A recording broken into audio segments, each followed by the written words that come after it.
Rise and shine, beautiful souls. So listen, today we're going to have a very in-depth adult conversation, okay? Get ready. Have you ever heard the concept, spirits attract through sex, right? Have you ever had your grandparents, your family members, people around you tell you, don't go around just sleeping with any and everybody because spirits attract, right? Now, for many of us, this is hard to translate because when people say spirit, we automatically assume you're talking about a conscious, invisible being, supernatural being, right? Or essence, right? Because that's the definition of spirit. So for a lot of us, that just doesn't translate that people are carrying these conscious, invisible beings inside of them, and now they're able to be transferred during sex. And the way it's told is just be wary or be aware, because spirits attract. They don't say what type of spirits, because we have negative names for spirits. We call them demons. We call positive spirits angels, right? This is our concept or our conceptual way of teaching. But when it comes to spirits attracting via sex, we don't say what types of spirits. We just say be aware, right? So are they good or bad spirits?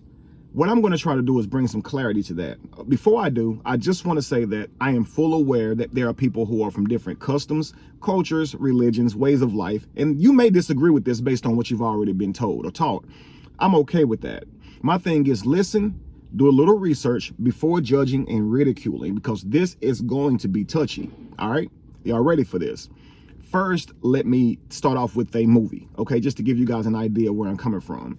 Avatar, not the airbender, but the blue people, right? Avatar is a movie about human beings going to another planet to usurp their resources. To do this, they create avatars that look just like the bodies or the beings that live on this other planet, right? And this is so they can infiltrate them, so they can usurp their resources, learn as much about them as possible, right? Okay. There's one particular man who's on duty to do this also. And what he does, though, is he starts to realize the error of his human ways, that going to other people's planets or lands and usurping their resources is wrong. You shouldn't do that. And so while she's teaching him about her culture, nature there, and all these different things, he's literally being compelled by her, falling in love with her, right? With her and the world that he's now in. Now, mind you, he's in this avatar and she doesn't know that he's human because he's acting, right? He's a spy, sort of. Now she's explaining to him how her world works. So she takes him to this huge tree, and she says that this tree is like basically their tree of life, right? And she was saying that they all exist within this tree, so to speak. And basically what she does is she takes her hair, and inside of her hair all these little things that glow, and she wraps it around one of the limbs, and she began to communicate with it. She says that the ancestors reside within the tree. She has him try it, and as soon as he does it, his hair thingies begin to wrap around the tree. He can hear chitter chatter, right? He can hear the ancestors, and you can see that he's blown away by this new discovery, right? And I want to use that sort of to have this conversation. Okay, just that simple idea, right? What were they trying to show us there? As you can see throughout this movie, when they were trying to interact or communicate with other animals, like say the way we would interact with a horse or a cow, any other animals that we use as tools, we domesticate our animals, right, through grueling practices, right, over the course of time, domesticating animals. But as you see on this planet, they simply just plug into it. They plug into it, communicate with it, and then it's up to the other being to choose if they are compatible with them, right? And it's instant, not domestication, which takes several years, right? Now let's deal with that. Now, why Avatar? The reason I use it is because it's more physical. It's not saying something is more spiritual. It's showing you more so on a level which my brain works better with. So this is why I want to have this conversation with you. Maybe it's not spirits. Maybe it's not these supernatural conscious beings living within our bodies that we transfer to one another via sex. Maybe it is deoxyribonucleic acid. DNA, simply DNA.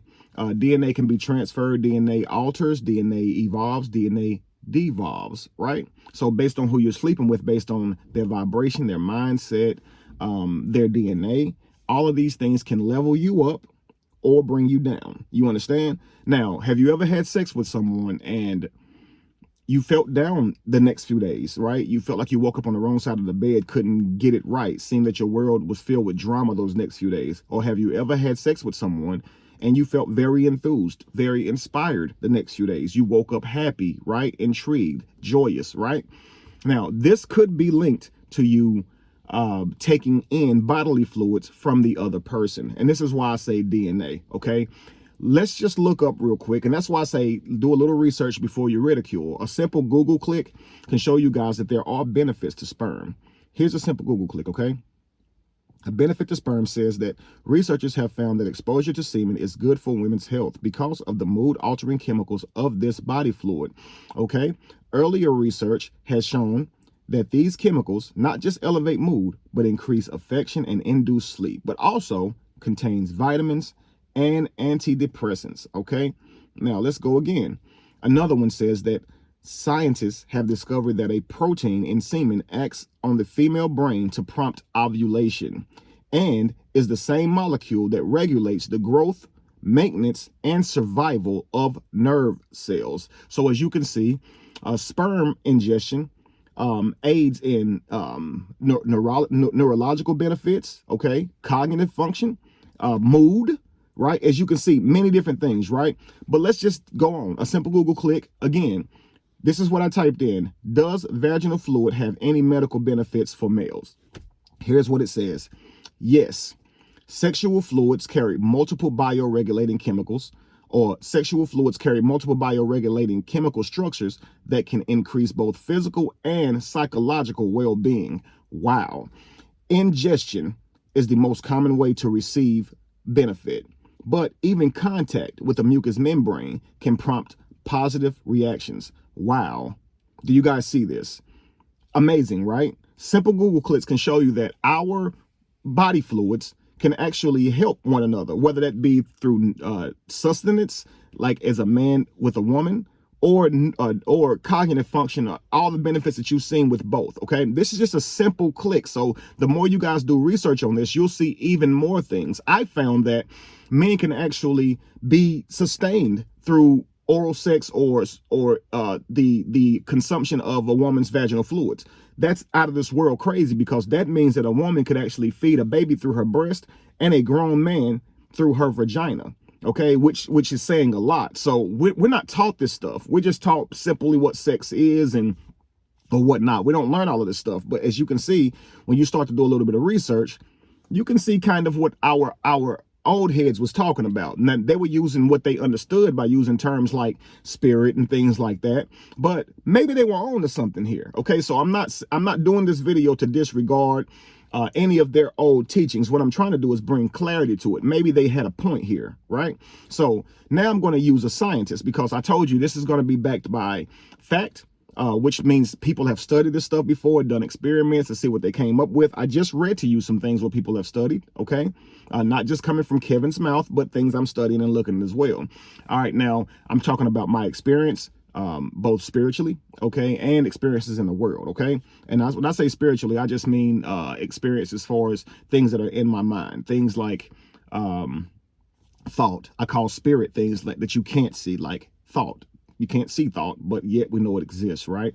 So when it comes to meeting people on the same vibration, people who think like you, right? People who see the world the same way, have the same type of beliefs. Maybe you guys, or maybe we all, release a certain vibration, which attracts us to each other, right? You ever see someone and you feel attracted to them, right? But you may see someone else who looks just as good. You may say they're both an 8 on a scale from 1 to 10, but one of them you're just not attracted to, right? And so many of us, you can be in a room filled with people who look the same on an attractive scale, but you'll come out of that room only being attracted to one or a couple of them. Not all of them will attract you, right?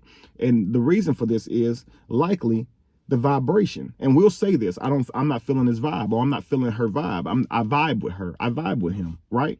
We'll have these different concepts that we'll say. But let's deal with this through a scientific point of view. There's a scientist named Baxter. In fact, his study, or his theory, is named after him. It's called the Baxter effect. What Baxter did is he took some saliva from a former, who is now a former astronaut. His name is Brian O'Leary.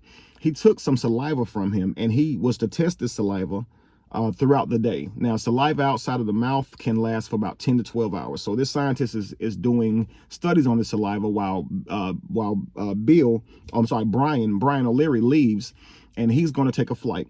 What this scientist Baxter discovered was that the saliva, or the DNA within the saliva, had certain reactions at certain times. And when he finally got with Brian O'Leary about it, it turns out at those exact times, he was about to miss his plane, experiencing difficulties getting on the plane, and even being late picked up from the airport. And it all was the same exact times that Baxter saw differences in the saliva. Now, that right there is crazy for me. Now, reading that, I learned, okay, so just reading that, here's my mind now. If, in fact, saliva can exist outside of the body, how long, for 10 to 12 hours, how long can it last stored, right? 5 years, actually, in room temperature areas. So how long could it last inside of a person's body, right? If saliva DNA in any way. Now, this is just saliva. We're not talking about sperm. We're not talking about semen at all. We're talking about just saliva. It reacted correspondingly, it synchronized with O'Leary's moods as he was trying to travel, right? With his anxieties, if you will.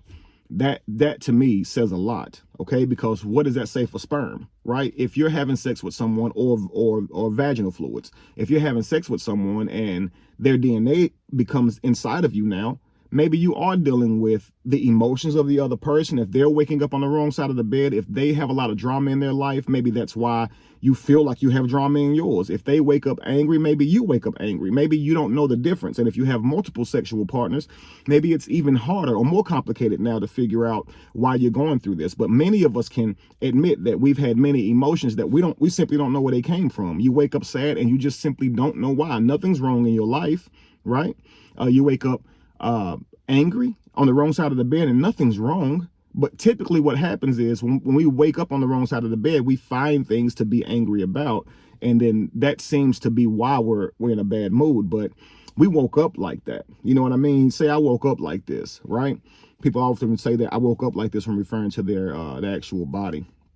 But anyway, that's something I wanted to have a conversation with you guys on, because when we hear our family members say this stuff, they even break it down to not even just sex, but people who you allow to touch your scalp or do your hair, people who you allow in your circle, period.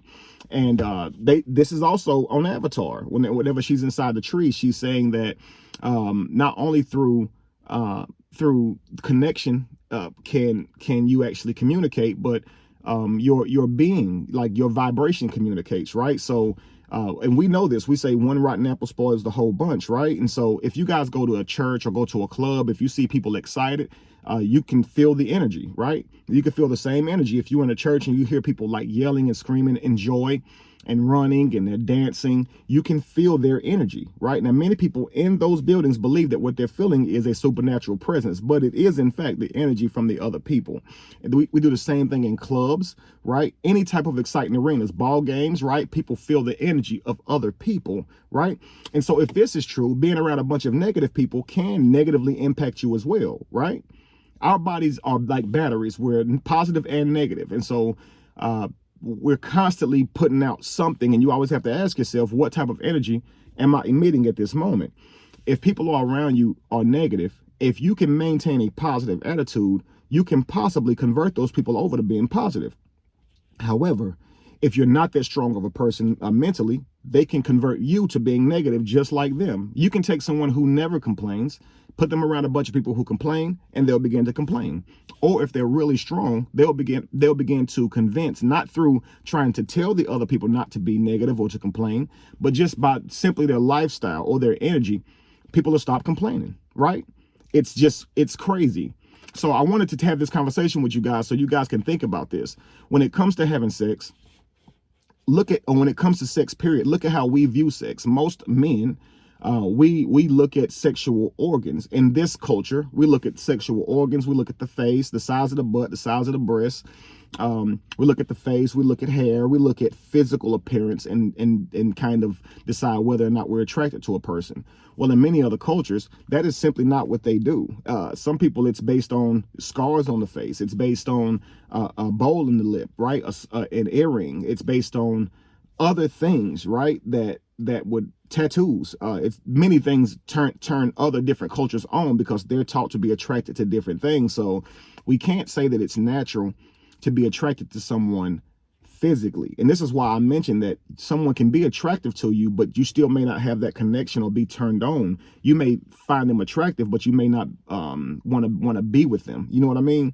And so I think that if we were to really look at sex in a spiritual way, a powerful way, not a physical way, we would understand that it's something for replication. Like with nature, number one, DNA replicates. And so we would sleep with people that would create stronger beings genetically, right? We would evolve through sex, right? Or simply the mental aspects of a person, the attributes that a person displays, these are also found in genetics, right? How a person responds in life. This is in your genetics. So if a person has a really good way that they carry themselves, they're smart, they have a lot of qualities that you want in your child, you may want to pursue them for sex, right? Not just, oh, he's beautiful, or she got a fat ass. You see what I'm saying? It's got to be deeper than that. And simply, sometimes it's just a vibe. Sometimes you can be just around somebody, not even know why, but be completely turned on by this person, completely overwhelmed by this person. It's crazy.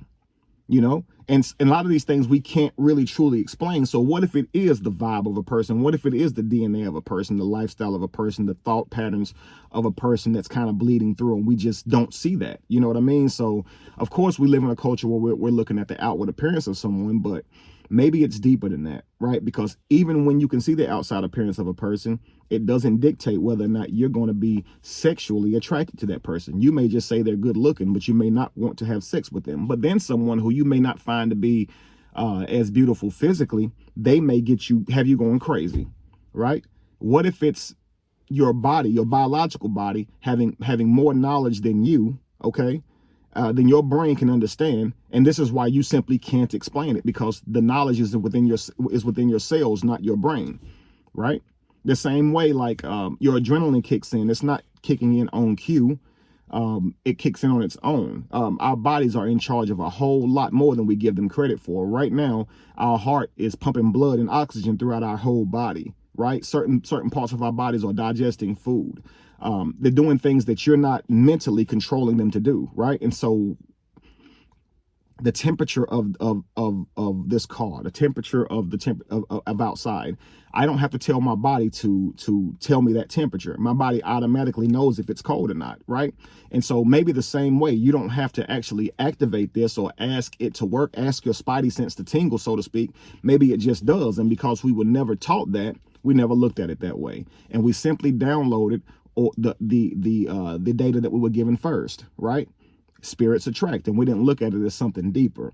If this is true, family, it's telling you that diet, meaning what you consume and put in your body, also diet, what you listen to, what you put yourself around, the people that you put yourself around, can have a huge effect on you. Who you sleep with can have a huge effect on you simply based off who they are. You can have a huge effect on other people simply based off who you are.